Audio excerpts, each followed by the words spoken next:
Silvarum by Dean Kuhta. Narrated by Dan Bottomley. Chapter 8. Stereographic Projections. "What do you mean that place is real?" asked Roger.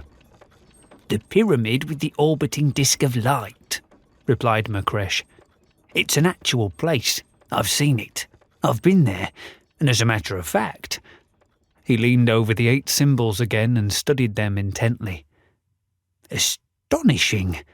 Each of these symbols that you've drawn around your compass are real."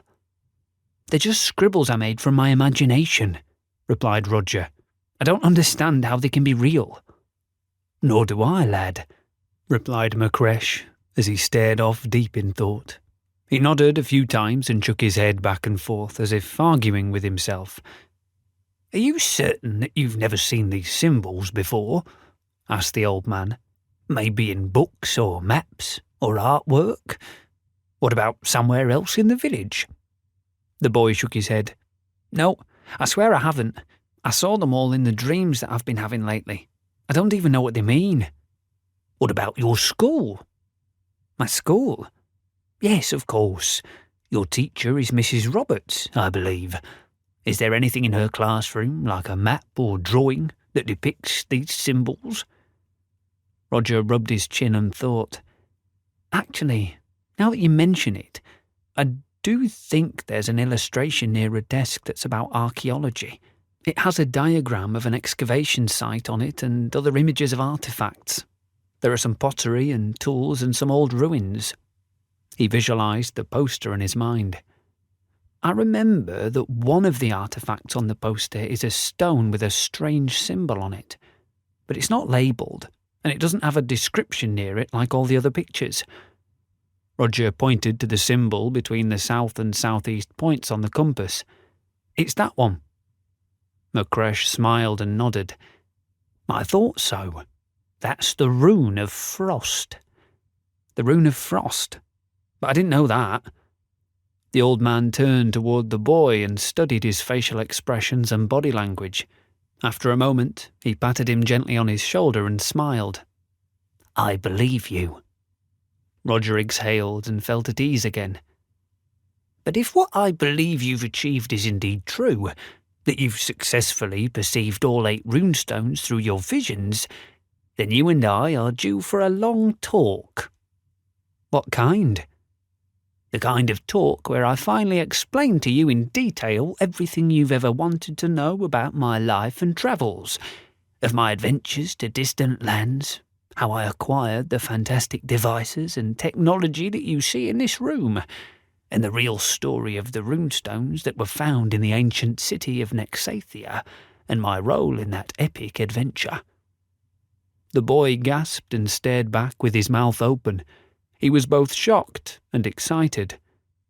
"Oh, yes. I was aware of each time you asked about my travels over the years," said Macresh, "or when you asked me how I collected these outlandish curiosities, as you often refer to them." "If you remember all those times," asked Roger, "why didn't you answer me?" "Because you weren't ready yet. I'm afraid you needed to prove your worth to gain the knowledge of the runestones. Do you really think I'd tell this to just anybody and give away all my best secrets?" "And do you think I'm worthy enough now, because I've come up with these symbols on my own?" "Maybe. You're certainly off to a fantastic start, that's for sure. But there's still one more test that I need you to take to validate what I think you are. If you pass, then, like I said, we have much to talk about. Now, follow me down to my workshop. Onward, friends!" Roger and Click followed Macresh to the mouth of a dark staircase. The boy extended his hands to each side to keep his balance, while his fingers followed the grooves in the wall. "Watch yourself here," said Macresh as they descended. Roger angled his head to the right and safely manoeuvred beneath the rusted pipe. He grinned to himself, impressed by his quick reflexes and agility. Similar to his skills in climbing trees and traversing creeks, Roger considered himself a master adventurer. He peered back up and smiled at the pipe as he continued to descend the stairwell. "And here too," said the old man. Smack. The stinging kiss of metal smashed against the boy's forehead as he turned towards the old man's voice. The low boom echoed in the passageway. "I've been meaning to move that pipe out of the way," said Macresh. "Sorry about that." A hefty bump began to grow out of Roger's scalp. "I'll get you something for that impressive knot as soon as we arrive at my workshop." "Thank you. I'm going to need it." At the bottom, Roger turned to his left, past a full display of plate armour, and entered Macresh's workshop. The area was sizable, but not as massive as the room upstairs. Oil lanterns hung from the walls, illuminating a collection of desks, work tables, and laboratory gear. The hiss of steam-powered devices and bubbling liquids radiated throughout the chamber. The old man scurried around at the opposite end of the room, examining a shelf of colourful bottles and jars. "Just a moment," he said. "I'll be right there." Roger swivelled his head and surveyed the landscape. The section on the left was devoted to mechanical and technological endeavours. Racks of spanners, ratchets, and tiny bits of brass and copper tubing covered the metal shelves and tables. The opposite space was a melange of carpentry projects. Wood dust blanketed every table, bench, and cabinet. Piles of curly shavings crowded the corners. On a woodworking table lay an assortment of rulers and protractors, chisels, carving knives, and saws. Roger breathed in the sweet aroma of pine, cedar, and cherry. The back of the workshop was filled with the laboratory equipment of a mad scientist. A metal table contained an outlandish collection of glass tubing, erratically shaped flasks, and gas burners. On the back wall hung wooden racks that held beakers, cylinders, and funnels. A porcelain crucible, as well as a mortar and pestle, were on display amidst a field of brightly coloured powders. "Here we are," said Macresh as he returned. "Rub a bit of this on your head. The swelling will go down in no time." The old man handed the boy a clay bowl filled with a green gooey substance. Roger scooped up a sample. "That stinks!" he cried, covering his nose. "I know," replied Macresh, "but it works, I promise. Go ahead and slap a nice dollop onto your forehead." "Can't I just put a bag of ice on it?" he asked. "What's in this stuff? It smells like the arse of something that's been dead for 100 years. "Indeed, that's actually one of the ingredients." Roger gagged.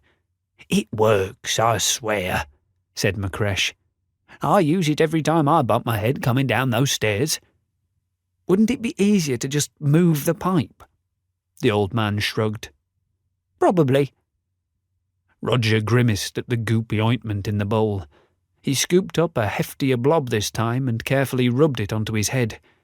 His initial instinct was to cry out from the pain, but he instead realised that the green goo relieved the discomfort. It was invigorating. A tingling sensation buzzed throughout his body. "See?" said the old man. "What did I tell you?" "Wow, you were right. The pain is completely gone, and the bump doesn't hurt anymore." "Excellent," replied Macresh. "Now, please follow me this way." He motioned to an assortment of mechanical devices that stood on the left side of the workshop. Situated next to a metal workbench and a wall of tools stood a quizzical contraption. A wooden pillar, 2 meters in height, was capped by a glass enclosure. Inside, resting directly on top of the flat surface of the pillar, sat the most bizarre object Roger had ever seen in his life. "What's that?" asked the boy. "That's a polychoron," replied Macresh. "What?" "A polychoron. A polyhedroid. A four-polytope."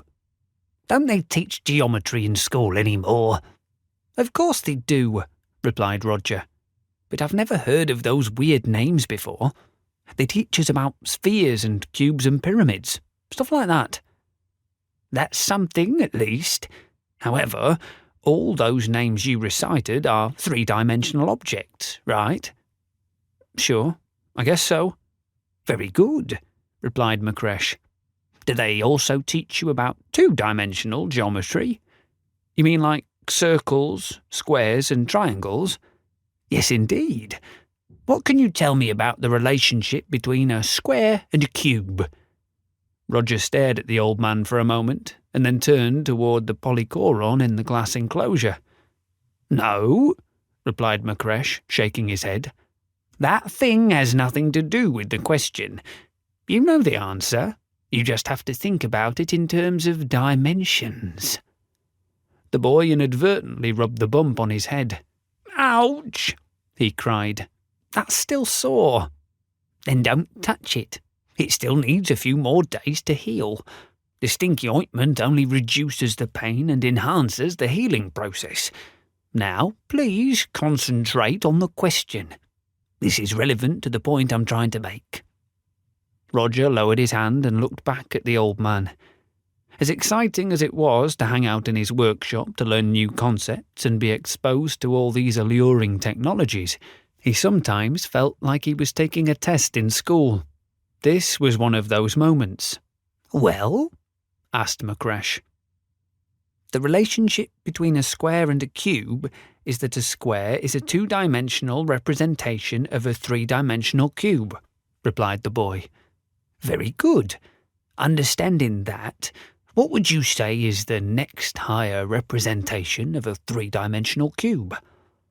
Roger turned back to the polychoron again and pointed. That weird thing? Yes, replied Macresh. A polychoron is simply a three-dimensional representation of a four-dimensional object. What do you mean by 4 dimensions? I thought there were only 3. It's another spatial dimension beyond the normal 3, generally called Spacetime. The others, of course, are comprised of height, width and depth. You already know this concept well because of your knowledge of longitude, latitude and altitude. Roger nodded and continued to listen. When the 4th dimension is applied, we're essentially adding another coordinate axis to the existing 3. Macresh scratched his beard and thought for a moment. This next part is probably brand new to you, and might be confusing, so just bear with me. I'm sure you'll get it. I'm trying, said Roger. Is all of this math stuff going to be on the test I still have to take? In a way, he replied. But I'm not going to give you some silly exam that you will be graded on. I'm just trying to teach you some basic concepts so that you can better understand that object over there when you have to deal with it. That's good. I thought you were giving me the test right now. I'll try to relax and focus on what you're attempting to teach me. That would be constructive. Thank you, replied the old man. Now, where was I? The 4th dimension. Because we mere mortal human beings must accept the fact that we can only perceive a 3-dimensional universe, it's therefore difficult for us to accurately perceive 4-dimensional objects in their truest sense. For example, the retinas of our eyes are actually 2-dimensional receptors that capture the light from 3-dimensional objects. Our brains then accurately simulate these 3-dimensional objects by filling in the missing details like shading, depth and foreshortening. You still with me? Yes. Please continue. Since our eyes can only perceive up to 3 dimensions, we have to engineer a way to visualize 4-dimensional objects in 3 dimensions. The old man motioned towards the polychoron. The technique for visualizing 4-dimensional objects in 3 dimensions is called projection. This is the same concept as the original question I asked you earlier. Do you remember what that question was? What's the relationship between a square and a cube? Correct. Projection is known as dimensional analogy and can theoretically be used to visualize any 2 dimensions. It's a clone of an n-dimensional object in n-1 dimension. Can you do it with 5th-dimensional objects? Outstanding question, exclaimed Macresh. Of course you can. That's what the n represents in the basic premise. Technically, you can go up to as high a dimension as you want, but that's far too advanced for us at this stage. Roger nodded.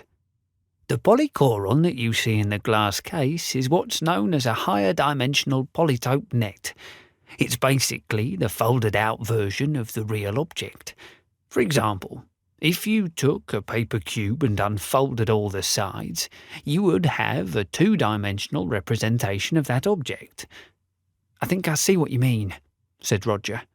The shape in the case is the unfolded three-dimensional version of its four-dimensional counterpart, which we are unable to see because our eyes can only account for 3 dimensions. Well said, replied the old man. I don't think I could have explained it better myself.